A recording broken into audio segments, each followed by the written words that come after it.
Boa noite, meu nome é professor Samuel Fazendeiro, trabalho na Faculdade de Nova Serrana.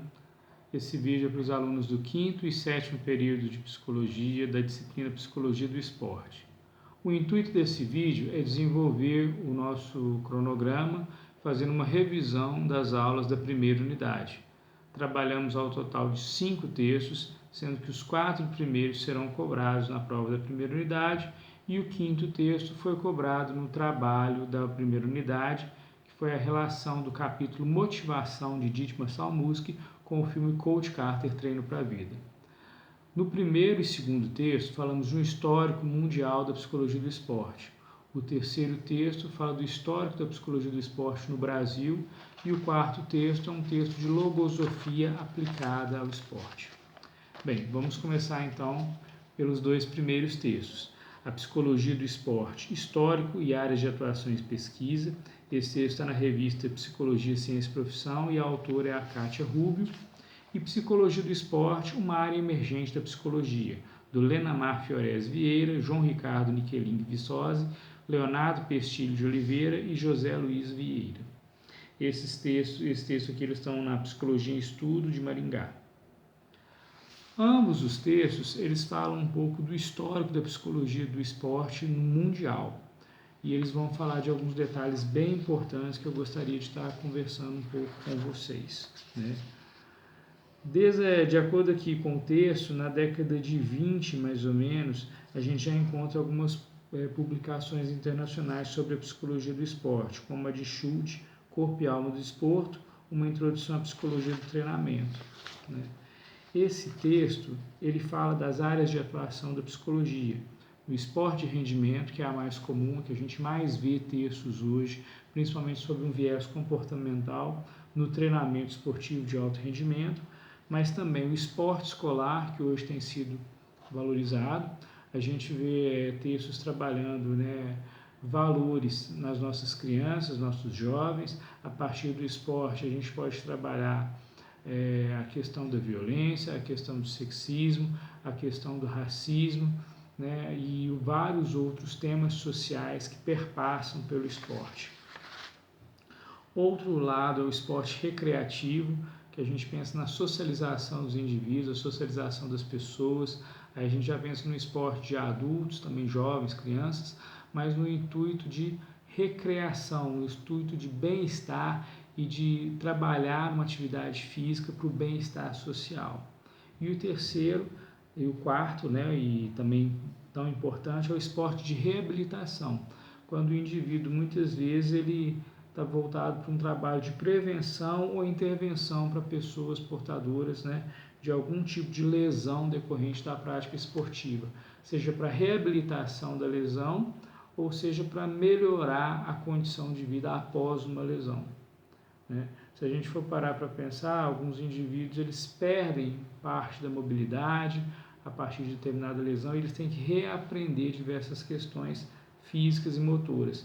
E isso também na mente desses indivíduos, né, tem um impacto muito profundo que a psicologia do esporte visa trabalhar em cima disso.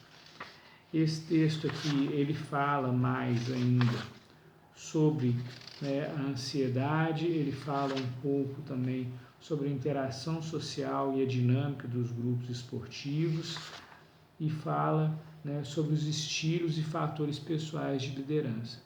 É um texto muito interessante, esse primeiro texto. Ele está falando um pouco de como surgiu a psicologia do esporte no mundo e como que ela foi se desenvolvendo até hoje. Principalmente um começo voltado para o alto rendimento, para os atletas de alto nível. Infelizmente, no Brasil, a gente ainda não vê a psicologia do esporte atuando da maneira necessária. A gente vê isso em outros países. No Brasil, que eu tenha relato, eu só vi um psicólogo do esporte participando da Olimpíada, né, e no caso foi o Ditmar Salmuski, que é o autor do texto 5 que a gente vai estar trabalhando, um livro muito interessante. Porém, essa prática foi uma prática isolada. Grandes clubes ainda têm um psicólogo, mas isso é pouco falado na mídia, comparando, por exemplo, com países como a Alemanha, Estados Unidos, que a psicologia do esporte já se desenvolve de uma maneira muito bacana, né? O segundo texto sobre essa mesma temática, que eu até falei já, da psicologia do esporte, uma área emergente em psicologia, ele fala basicamente das mesmas questões trabalhadas no texto 1, mas ele faz um gráfico bem interessante, no qual ele coloca a psicologia junto com as ciências do esporte, junto com o esporte, e a interseção desses três conjuntos é exatamente a psicologia do esporte, né? Ou seja, a psicologia do esporte está marcada pela psicologia, pelas ciências do esporte e pelo próprio esporte. Então, para trabalhar com a psicologia do esporte, é importante que o profissional ele tenha um conhecimento dessas três áreas, né? Do que são as ciências do esporte, do que é a psicologia e do que é o esporte. Uma crítica que ambos textos fazem é da formação do profissional em psicologia do esporte. Esse profissional de psicologia do esporte não necessariamente precisa ser um psicólogo. Ele pode ter qualquer outra área, uma especialização em psicologia do esporte. O que a gente vê no Brasil hoje é uma crítica, a maior crítica desses textos em relação à formação da psicologia do esporte, é que a psicologia do esporte é uma disciplina que não está presente na maior parte dos currículos mínimos em psicologia. E é engraçado que ela está presente nos cursos de educação física. Logo, o profissional de educação física ele já sai com uma vantagem muito maior em relação ao psicólogo por ter a disciplina na grade, né? Então, assim, para ele depois desenvolver um trabalho a partir de uma especialização, é muito mais fácil, muito mais viável, uma vez que ele já teve um contato prévio com a disciplina, né? O que vai limitar um profissional que não seja psicólogo dentro da psicologia do esporte seria basicamente o acompanhamento psicológico. E isso não tem como um profissional que não é psicólogo fazer esse tipo de acompanhamento. Porém, um trabalho de acompanhamento no time, um trabalho motivacional, um trabalho de detecção de conflitos e entre equipe técnica e jogadores, por exemplo, ele é muito bem feito por um indivíduo mesmo sem ter a formação em psicologia. Porém, eu acho que nós, como profissionais, devemos prezar por uma área mais completa, com uma formação mais voltada também, que nos possibilite atuar nesse tipo de formação. O terceiro texto, Psicologia do Brasil, Psicologia do Esporte no Brasil em Dois Tempos, uma história contada e uma história a ser contada, da Cristiane de Almeida Carvalho, da Ana Maria Jacob Vilela, é um texto muito interessante, que ele fala um pouco da psicologia do esporte no Brasil. Quando a gente faz uma pesquisa no Google, por exemplo, para saber como surgiu a psicologia do esporte do Brasil, o primeiro nome que aparece é do João Carvalhais. E o João Carvalhais ele foi um ícone, né, na psicologia do esporte no Brasil. Porém, essas autoras, nesse texto, elas perguntam, será que antes do João Carvalhais já havia algum tipo de publicação da psicologia do esporte no Brasil? E, ao longo do texto, a gente consegue entender que sim, né? Houveram publicações antes do João Carvalhais, principalmente na antiga Escola do Exército e na antiga Universidade do Brasil, que veio se tornar depois a UFRJ. Bem, nesse texto, então, a gente trabalhou um pouco sobre a história do João Carvalhais, né? Ele nasceu em 15 de agosto, né? Em Santa Rita do Passatempo. Ele fez ciências políticas, ele trabalhou muito tempo como psicólogo organizacional e depois ele chegou até o time de São Paulo para poder trabalhar. Aí, consequentemente, ele foi para a seleção. Ele era o psicólogo do Brasil na Copa de 70, né? na conquista, né? da Copa, e que assim, foi muito bacana, porque isso marcou, né? O João Carvalhais. A mídia inteira falou muito sobre isso, né?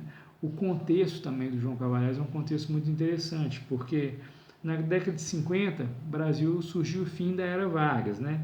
E depois também o ousado governo do Juscelino, né, de 56 a 61, e a depressão econômica do pós-guerra. Esse conceito todo, né, essa instabilidade econômica, ela estava marcada também na primeira época da Era Vargas, de 30 a 45, e o Brasil iniciou um processo de industrialização. Nisso, a valorização de mão de obra qualificada foi muito relevante e a experiência do João Carvalhais, né, no âmbito da psicologia do trabalho foi muito bem aproveitada. Ele, a partir dessa experiência, ele conseguiu se desenvolver bastante, depois chegar inclusive ao São Paulo Futebol Clube e depois orientar atletas na sua atividade. É claro que essa repercussão e esse começo do trabalho do João Carvalhais não foi nada fácil no Brasil, né? Os jornais, as revistas, todas as manchetes eram até meio negativas em relação à atuação de um psicólogo. Será que tem doido na seleção e precisa de um psicólogo? Essas eram as manchetes nessa década, né? E o que ele fez foi trabalhar bastante. Uma curiosidade que não tem no texto, mas que a gente, né, colocou, foi que ele reprovou, inclusive, o Mané Garrincha num teste psicotécnico, né? Era um instrumento muito utilizado e a formação do João Carvalhais era uma formação voltada para a organizacional, então ele utilizava muitos testes ao longo do trabalho dele. Essa curiosidade hoje a gente entende claramente que é óbvio que o Garrincha ia ser reprovado no teste psicométrico, né? Ele estava muito fora da curva. É um jogador brilhante que desenvolveu bastante e sem ele possivelmente a nossa conquista teria sido comprometida. A seleção era uma seleção muito bacana. Algumas das manchetes, né, eram bem interessantes. Não há jururus na seleção. Carvalhais, peça útil na máquina da seleção. Essa foi uma das manchetes. Outra, como a psicologia ajudou o Brasil a ganhar a Copa de 58? Psicologia ganha jogo? O Brasil se fez pela primeira pergunta em 58 e concluiu que sim.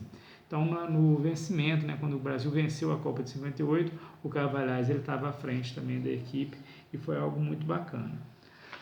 O que não foi falado, que não é muito visto na internet, é que o João Carvalhais, antes dele já havia algumas publicações em psicologia do esporte, desde a década de 30, inclusive, né? Em 33, né, Plínio Olinto, professor de Estudo de Educação, né, de 1935, de Lourenço Filho, paulista, educador, ele já havia publicado, né, Educação Física e Educação Psíquica, né?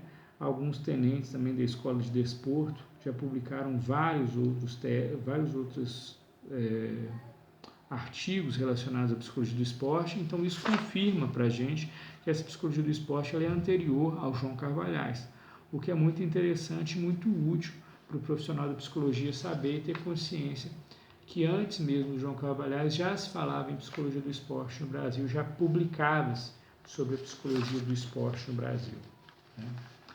Bem, seguindo um pouco no texto 4, o texto 4 é um texto bem polêmico, ele foi escrito num momento muito interessante, Desafios da Contemporaneidade da Psicologia do Esporte, um olhar logoterapêutico. Nesse texto a gente trabalhou em sala, a gente falou um pouquinho antes sobre a logosofia, para depois a gente voltar e falar mais sobre o texto, né? Esse texto é do Marco Antônio Ratz Nobre, é um texto muito interessante, ele foi escrito em 2015. Em 2015, o que estava acontecendo? A gente tinha acabado de perder a Copa, né? Foi o 7-1 da Alemanha, e a gente estava se preparando, né, em 2016 para estar recebendo as Olimpíadas no Brasil. Então era um período muito difícil e foi muito assertivo esse texto do Nobre, porque ele faz uma relação muito interessante com a derrota do Brasil e o sentido, né, do ser humano, que é o objeto de estudo da logosofia. Bem, logo após, então, a gente já começa falando logo após a derrota do 7-1, como que foi questionado o papel da psicologia dentro do esporte. Isso é muito interessante, ele fala do olhar logoterapêutico. Primeiro eu vou falar um pouquinho da logosofia, para depois a gente dar continuidade ao texto. A logosofia, né, o principal expoente da logosofia é o Viktor Frankl. A vida dele ela é uma vida muito interessante, ele ficou no campo de concentração de Auschwitz. Nesse campo de concentração ele, né, foi separado da família, ele perdeu muito, né, ele era um judeu e ficou num campo de concentração e por incrível que pareça conseguiu sair desse campo de concentração, o maior campo de concentração nazista, né? O Viktor Frankl ele falava muito sobre a psicologia no sentido da vida, e esse sentido era muito interessante porque ele vai falar tanto do sentido de existência, quanto também de como despertar esse sentido e como é individual esse sentido. A gente está falando aqui de um tipo de ser humano muito específico, né? Um ser humano bem voltado para o existencialismo, livre, responsável, um ser humano completamente dono de si, né? Esse ser humano ele vai ser livre, transcendente, consciente, irredutível, irrepetível, responsável e sedento de sentido. Isso tudo a gente definiu bastante ao longo das aulas, né? Ele fala, a logosofia ela vai contra, né, as escolas vienenses da vontade do prazer e da vontade do poder, para ir na questão do sentido desse indivíduo. O Viktor Frankl, então, fundador da logoterapia, ele pensou nesse sentido de existência e ele pensou em 3 sentidos para despertar: os valores de criação, valores de experiência e os valores de atitude. E o que atrapalha o ser humano de conseguir buscar esse sentido, ele chama de tríade trágica, que seriam dor, culpa e morte. Esses termos eles estão bem definidos no texto, né, na página 172, depois quem quiser dar uma conferida, dá uma voltada lá para falar.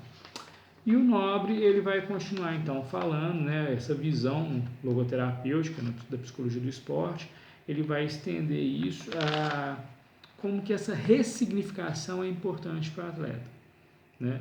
No caso, ele faz uma comparação com o 7-1 e como que foi importante, né, para o indivíduo, para o Brasil pensar na formação integral desse atleta, não como uma máquina ou simplesmente uma formação voltada para o mercado, e sim uma formação de ser humano.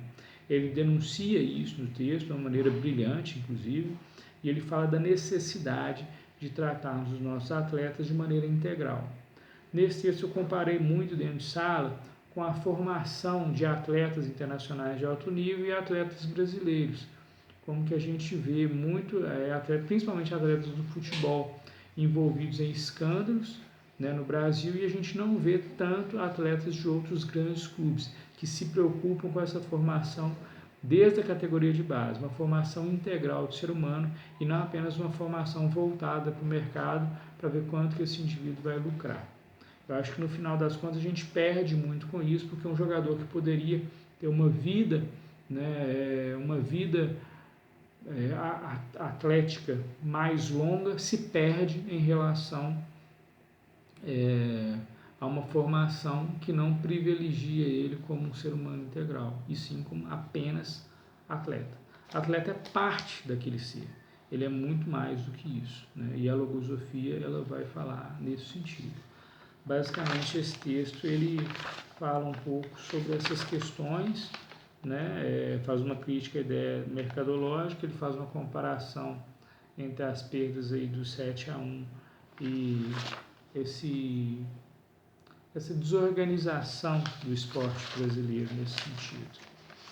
Bem, do texto de motivação, é o texto que a gente não chegou a trabalhar muito em sala de aula, porque a gente fez uma relação com o filme, vocês entregaram um trabalho, mas pinceladamente gostaria de falar um pouquinho do Dietmar Salmuski, foi um dos maiores, né, profissionais da psicologia do esporte que trabalharam aqui no nosso país, né? Ele originalmente não é brasileiro, mas a grande parte da produção dele foi aqui na UFMG, né? E ele fala muito da motivação intrínseca e extrínseca, ele fala das qualidades de um treinador para motivar a equipe, e ele fala a partir disso também diversas questões importantes, né?